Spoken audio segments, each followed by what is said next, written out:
Hey guys, Sean Bodine here with another test video for my Samsung Galaxy Note 9.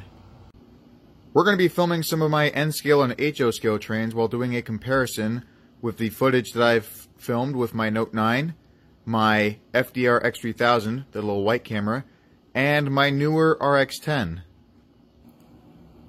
Both of these are by Sony, and we're going to see how they compare with my Note 9 when it comes to filming. And during filming, you'll notice that I got some newer stuff, such as this ACS64.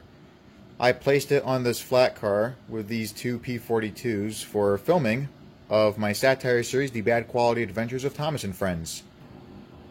But now that filming is complete, let's get these two diesels off of the tracks. And we're going to be having the ACS64 pull Union Pacific's City of Los Angeles, while the other train will be pulled by the GG1. The controller's been plugged in, now we just got to make sure that the GG1 is properly on the tracks.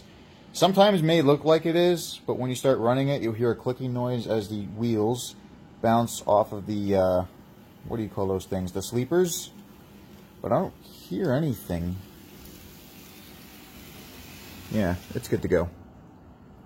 The GG1s were built between 1934 and 1943 for the Pennsylvania Railroad, and they have a total of 20 wheels. So if you don't have the patience of putting these things on the rails correctly with all those little wheels, then I suggest you only do it once and never take it off the tracks.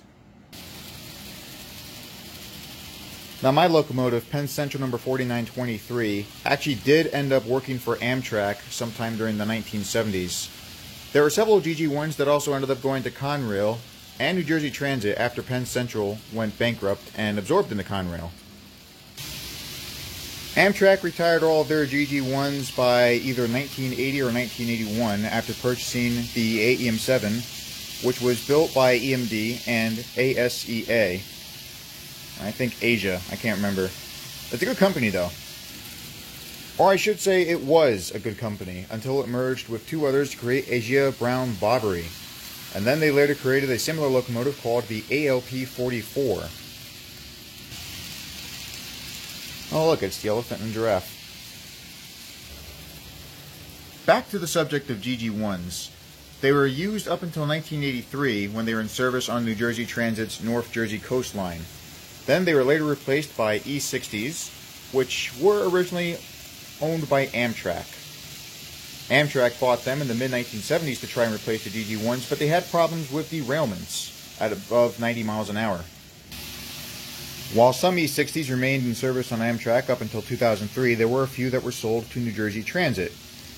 And the replacements for Amtrak's E60s at 2003 were the HHP8s. But they were considered a failure as well, not because of derailments, but because of mechanical issues. Then they were replaced by these beautiful machines, the ACS64. We're going to let the GG1 do one more lap around the track with its freight, and then we'll give the ACS64 a shot with the City of Los Angeles.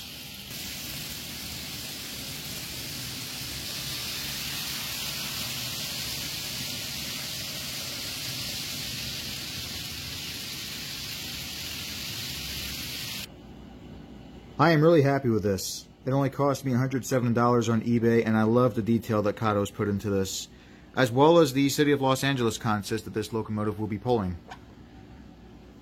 The set came with 11 cars, but one of them had problems getting uncoupled from the rest of the train automatically, like those two. But unlike that one car you just saw, there was nothing I could do to fix it no matter what, so I had to throw it into my makeshift scrapyard. Right over there. It's very unfortunate, but at least most of the cars are going down the track without any problems, and I love the way the lights look on this engine. You'll get another shot of it later, after the 10 cars go through, hopefully without any more issues with the couplers. You'll get to see more of the lights as the train passes the A&W Hotel.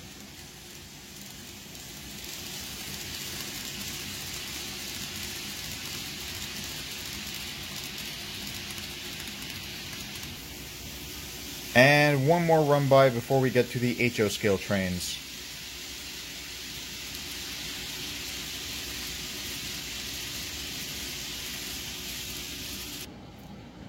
That was a lot of fun to watch, but of course this video is mainly about me comparing my three cameras. And I gotta say, I love filming these trains with my Note 9. People tend to underestimate cell phones, even though they've come a long way within the last 10 years. The picture and sound quality are very good. In fact, sometimes when I look at my own footage after I finish recording, I feel like I'm literally right there.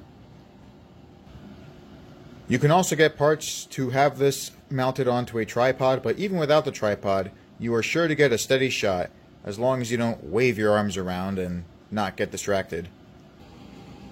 I'll have more videos with this engine later, but first, let's continue this video and test out the other two cameras with the HO scale trains. Right, so we're going to be testing out two things here. We're going to be testing out the footage that I've recorded with the FDR X3000, and we're also going to be testing out my Chesapeake and Ohio hopper. One of the nails that keeps the trucks in place has fallen out, and I want to see how this thing performs without it. It seems fine so far. You should only need the nail when you're picking up the car. I haven't used my F7 in a while, so we're going to use that to carry the short freight today. You might see my foot as I back the train over here to make sure that everything is ready to go. Okay, number 1836 has been coupled up to the three flat cars, the hopper, and the caboose. Let's do a couple laps around the track.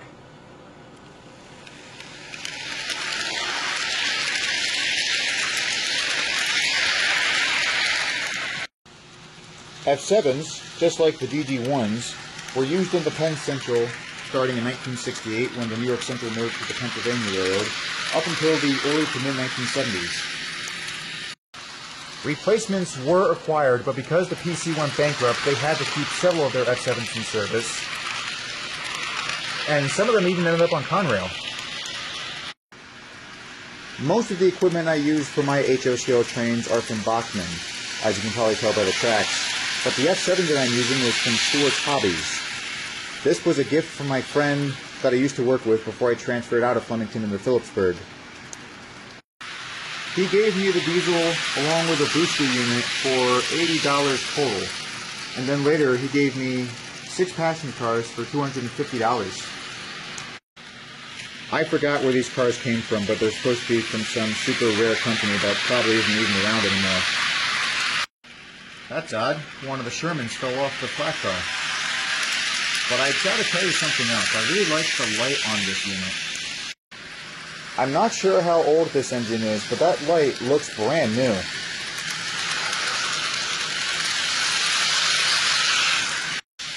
Alright, let's stop the train there and admire the lightning stripe livery.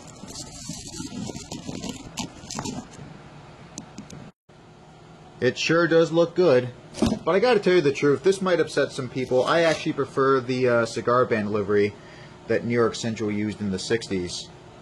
You can't deny that this is a good paint scheme, though.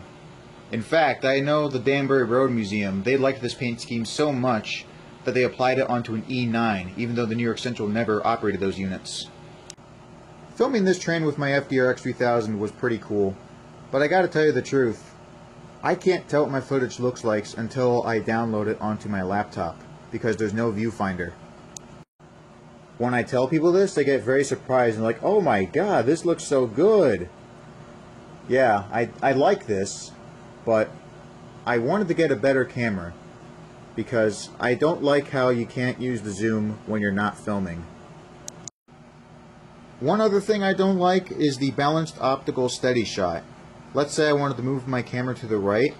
When I stop, it moves slightly to the left, and I find that a bit annoying. This camera does that as well, but it's not as noticeable. I'm also really satisfied with the microphone that I ordered for this thing, the ECM60 shotgun mic. There are times where the microphone buzzes while I'm filming.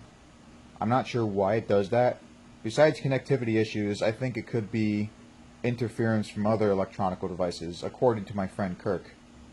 I could also check in with my friends that I work with at Green Frog and see if they know what the issue could be, but for the time being, I'm not going to use the microphone for this video. And I'm also going to see how it handles without the tripod that I've been using in all my other videos that I filmed outside. Plus, I find it easier to negotiate the tiny space I have around my layout. Without the tripod, it's much easier, and I can also pull off some really cool shots that look like you're seeing the real thing, if I had a more realistic background. One day, I might improve the background of my layouts as well as the scenery in general. The reason I haven't done that is because I've moved around a couple of times throughout Harlan County, and I'm kind of nervous about setting it up and breaking it when I move from one house to another. Okay, now that I'm using my RX-10, I think it's appropriate that we get the F7 and its train off the layout and get a different consist set up with a different locomotive. The train is almost ready to go. There's just a couple things I have to get out of the box. One of them being a boxcar that I purchased from Joe's Train Shop, which is a really excellent model train store in Hatboro, just south of Warminster. And a BNSF AC 4400 CW. Let me get those out of the box and then we can begin. Everything's ready to go, but when I was trying to put the ACO boxcar onto the train, I was having some derailment issues. So don't be surprised if anything comes derailed while I'm filming this, but I doubt we should have that problem. This happened when I was rolling the car away from the camera. But as it comes towards the camera, I don't think we're going to have that issue. I'm going to take it nice and slow just in case. Alright, not that slow. Let's go. Alright. Everything looks promising so far. Let's get a few more shots of the BNSF freight with the not the FDR 2000, the RX-10. I have this locomotive in the box for a few months, but unlike the ACL boxcar, this is not brand new, as you can probably tell by the weathering. But I bought it like that when I was at Train Pop's attic in Bristol. I like the way it looks. It does look really cool, but I might change that. Either that or I can just trade it in for another AC unit with a fresher appearance, so to say. And in case any of you are wondering, Train Pop's attic is located in Bristol. I already said that, but it's just north of Philadelphia. In fact, if you want to buy model trains and check out passenger action on the Northeast Corridor, SEPTA has a station just a few blocks away from Train Pop's attic. Speaking of passenger trains, you're probably wondering why I put two New York Central passenger cars at the end of this freight. Well, I've seen a lot of footage from the 1960s. I'll tell you more about that once I get this car back onto the tracks properly.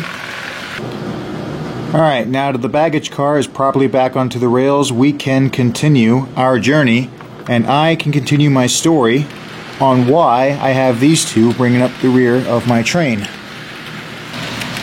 The answer for that is because during the 1960s, there were some passenger trains that would use boxcars like this to carry mail, rather than the actual baggage cars.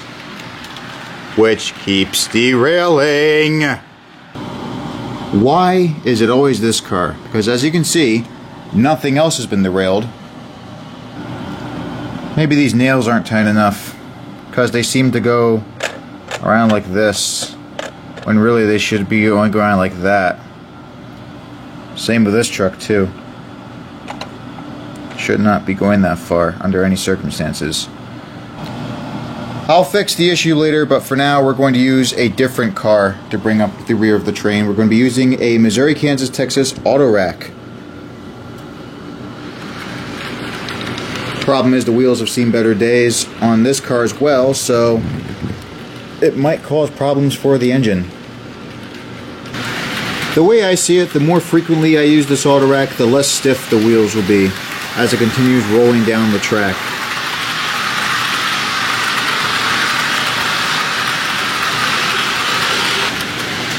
I bought it in Bristol along with my BNSF AC 4400, and like I said earlier, this was weathered before I bought it, which is one of the reasons why I bought it.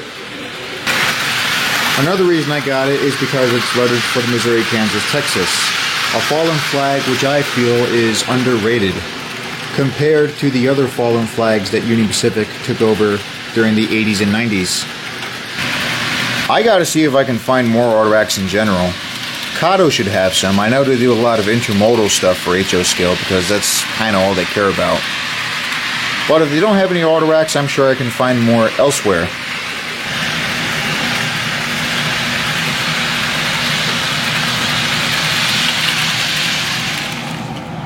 Thank you for joining me in this video. Let me know in the comments which camera you thought was the best for filming these trains.